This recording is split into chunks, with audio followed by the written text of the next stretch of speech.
Good evening, YouTube. Ade here with another video. Bendición. Salam alaikum, alaikum Sara. Bonsoir to all the elders out there. Today on Eternal Elevation, today's topic, we're gonna be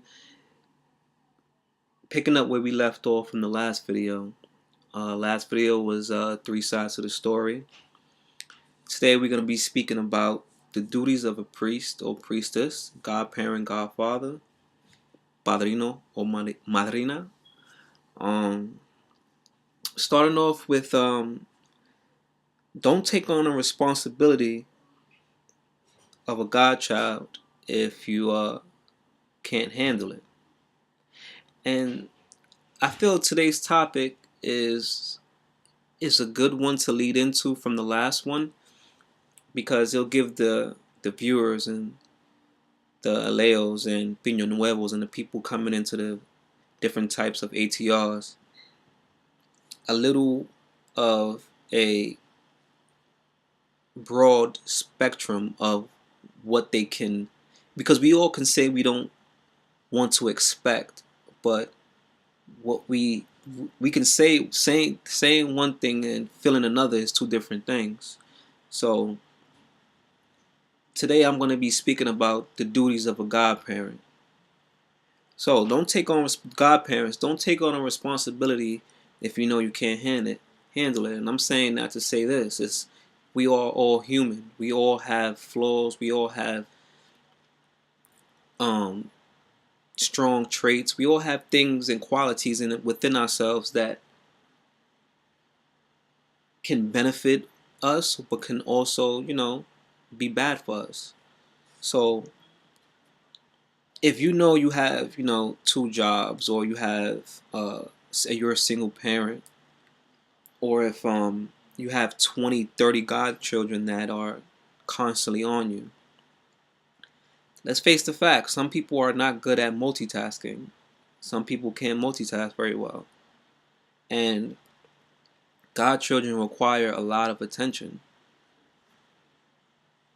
So if you can't handle that responsibility of being there for that godchild, and I'm not saying that godparents are not supposed to have a life, but remember, this person is new to the religion, whatever religion it may be. And if you can't handle that responsibility of taking on that person's baggage or emotional stress or spiritual stress, people come in different points and different times of their life into the religion. If you can't handle that, then you should reconsider taking on another godchild, because it's a lot. And I'm speaking from being a godparent. It's a lot when having to take on someone else's problems when you have problems of your own. You may not even have problems. You may just have too much on your plate at that time, or any given time, because you may have a house that is like a revolving door. There's always constantly something going on each and every day. So for you to take on that responsibility of someone else's head responsibility, spiritual path, knowing that you cannot handle it, and you're thinking about the path of just growing that house big, then you're doing yourself an injustice, because not only are you putting more stress on you, now you're taking time away from your spirits, your egun, your santos, your nganga, your loases, because now you're taking on someone else. Because remember, when we doing this spiritual work, you must be coming from a point of view where you're of clear mind and soul. And if you're stressed and you can't handle the day-to-day stresses, how can you handle someone else's stress? And now you're going in front of your board without less, or you're not going at all, or when you do go, you're going with not that pure intention as you usually do. You're just going with a force repetition or just a routine because you know every day at 6 o'clock you pray, and now it's not 6 o'clock. You're just doing a routine and just not going in praying like you usually would. So there's a lot of different, like I said, sub layers, favorite word, because there is in every category sub layers when taking on a godchild and the responsibility of having that godchild. So once again, godparents, if you can't handle the responsibility of taking on someone else's spiritual path, by all means, just tell the person, "I'm sorry, I can't uh, handle you right now. I have a lot on my plate. If you want, I can refer you to someone that's good. And if not, then tell the person, well, I'm not. My doors aren't closed, but we aren't accepting any new members at this time. And if the person really has a good rapport with you, or they heard good things about you and they really want to be in this house, they waited so long to get to this point. What's another 6 months to 90 days? Um, Another few more topics. I have another subtopic that's pertaining to this. The duties of a God parent is to teach your godchildren about their lineage. Now, if that your godchild comes into this England, to this home, to this munanso, it is your job as a godparent to teach this person where they come from. Because how can they know where they're going if they don't know where they come from? It's kind of sad how you may go to a party, and you might go to a dambol or somewhere, and a person, or even just walking, with your godparent. Who's your godparent, or where you're from, and you don't know. You don't know who's scratched or who coronal, or like who crowned your godparent, or scratched your godparent, or baptized your godparent, and so on and so forth in these different ATRs. You don't know. And I feel like it's very important to know because, like I said, if you can't know where you're going if you don't know where you came from. You understand? If you fall for, if you like basically just sit there and not, if your godparent doesn't sit there and tell you these things, then he's doing also an injustice to you, because it's your job to know where this house came from, how it began, and what are the roots. So that's a good thing, godparents, to keep in mind. And also always tell your godchildren the lineage of that house so that they can have a stable foundation and know where they're going. Also, godparents, the do's and don'ts. When I say the do's and don'ts, I'm meaning the do's and don'ts not only of the house, but also in the spiritual world. Because this is a world within a world, this spiritual world that we are living on this day to day. It has created, and I can say it is an alter universe because of the spiritual world, but that's another conversation. Um, we have a responsibility as godparents and also godchildren to also know, because I'm a godchild. I said, like, I'm a godchild and I'm also a godparent. That's never ending, because the knowledge is forever. You're never gonna not stop learning. So I'm gonna forever be a godchild and show the respect to my godparents. So the do's and don'ts, of the religion, of the way of life, and the rules of the house. Every house is different. Every lemunanzo. All these things are different.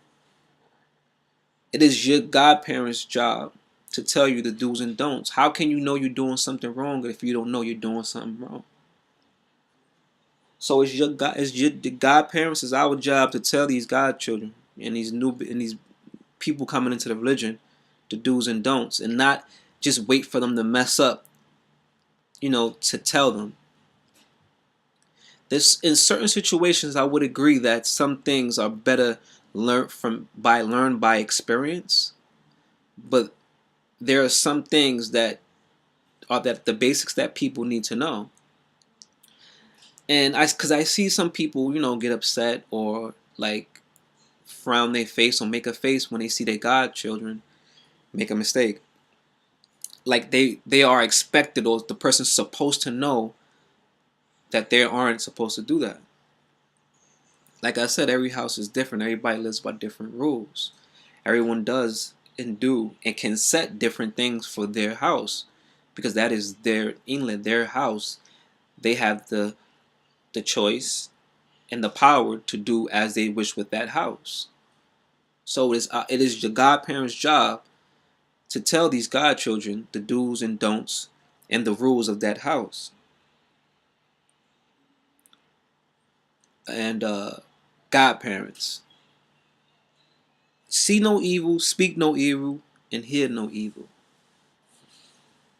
I say that to say this.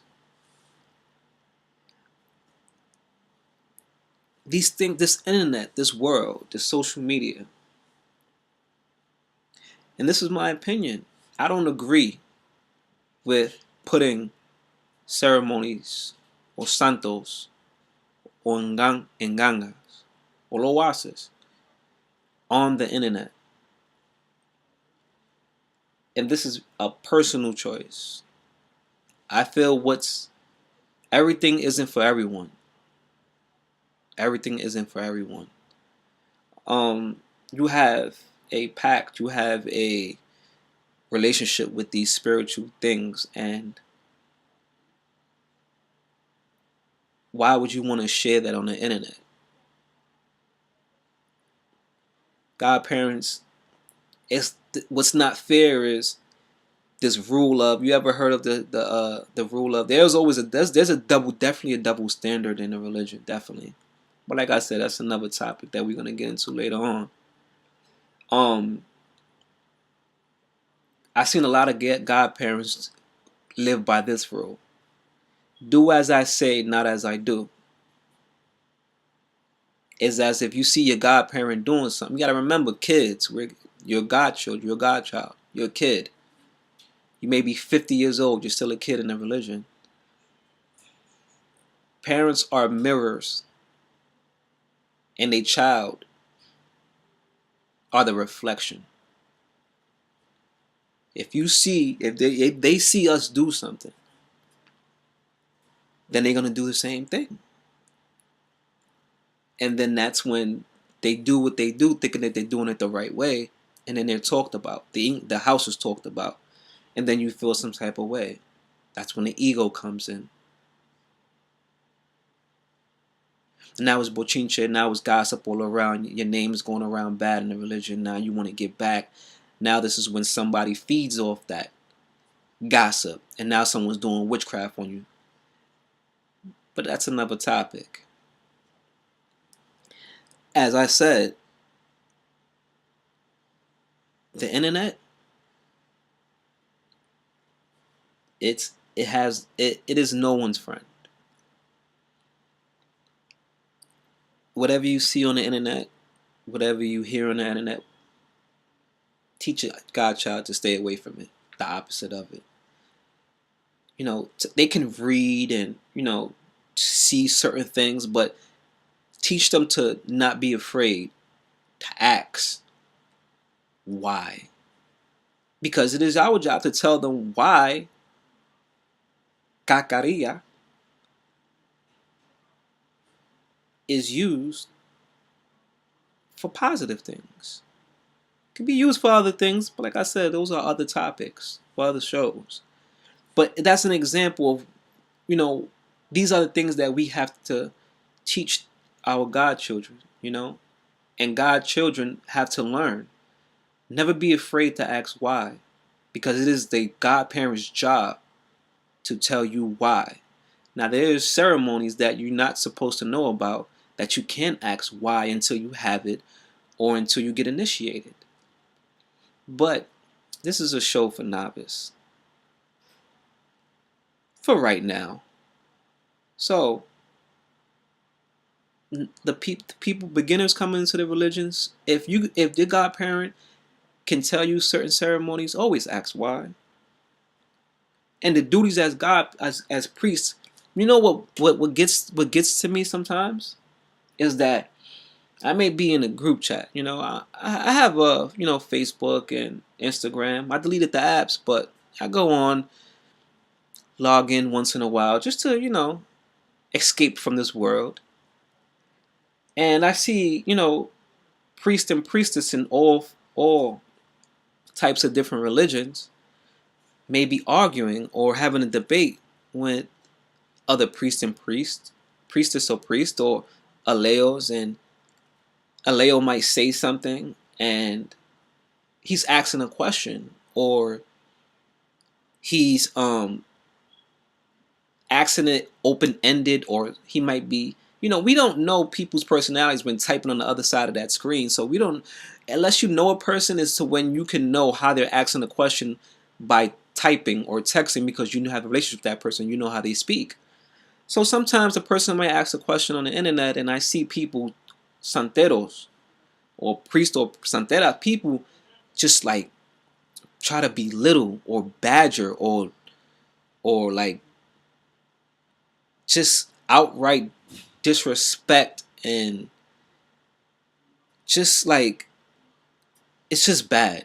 I just see them doing, instead of just lifting that person up and telling them like, hey, listen, depending on the situation, you're not supposed to know this. Or hey, if a situation comes up, this is how the santo do it, this is how the santo do it. But no, the ego comes in and you just want to just take away and discredit that person's knowledge or information or house by just telling that person you're wrong or that's not right. I didn't learn it that way. Just because a santero or santera, priest, priestess, y fa babalao, oriate, whoever, tata, because you ain't learned a thing a certain way doesn't make that thing untrue. There's always asking, there's always questions, but people are, like I said, the ego gets involved and people just want to have, let me show you how much I know and how much you don't know. The duty as a santeros and santeras, paleros, paleras, tatas, boquas, bocors, sorry.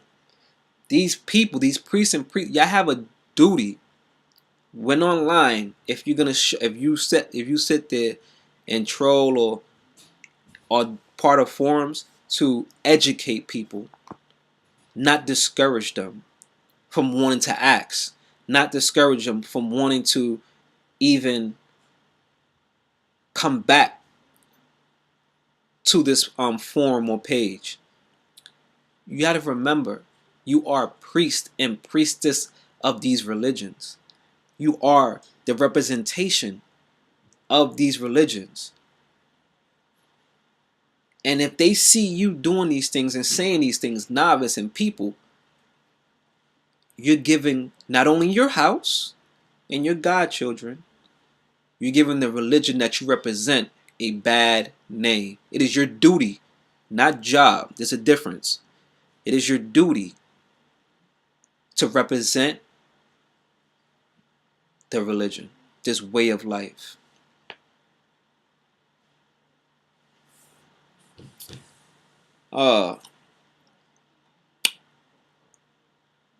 There's many other things, I feel plays a big role in duties of a priest and priestess.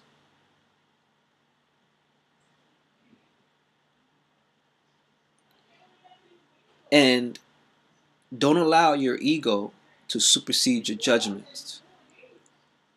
Never allow your ego to supersede your judgment. Because, as I said, we're human. We're not perfect.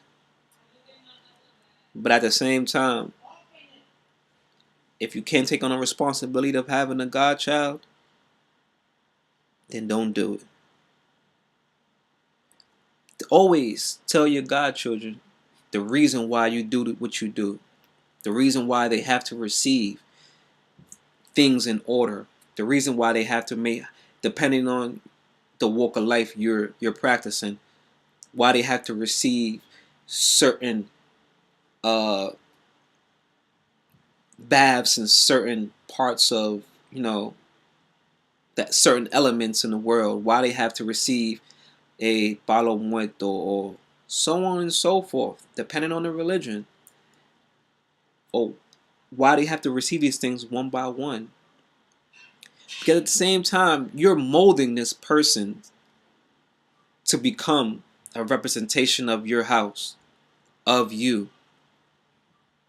So you have a duty to show this person, because like I said, this person represents you, to show them and tell them why they have to do step 1 through 10 before getting to the priestess or priesthood. Not just give them something because that's the way it was taught and it goes in order in this way. No, tell them why they're receiving these things, why they have to pray, why they have to do these things, why things go in this way and not that way, why they can't jump from there to there. Tell them why. Because we have a duty, once we say and bring these people in front of our spirit guides and Ganga, so on and so forth. We have a duty to our own spirits, santos, so on and so forth, but also to this person. That'll be all today for Internal Elevation. Please subscribe, and have a blessed night. Salam alaikum, alaikum Sara, bendición, bonsoir.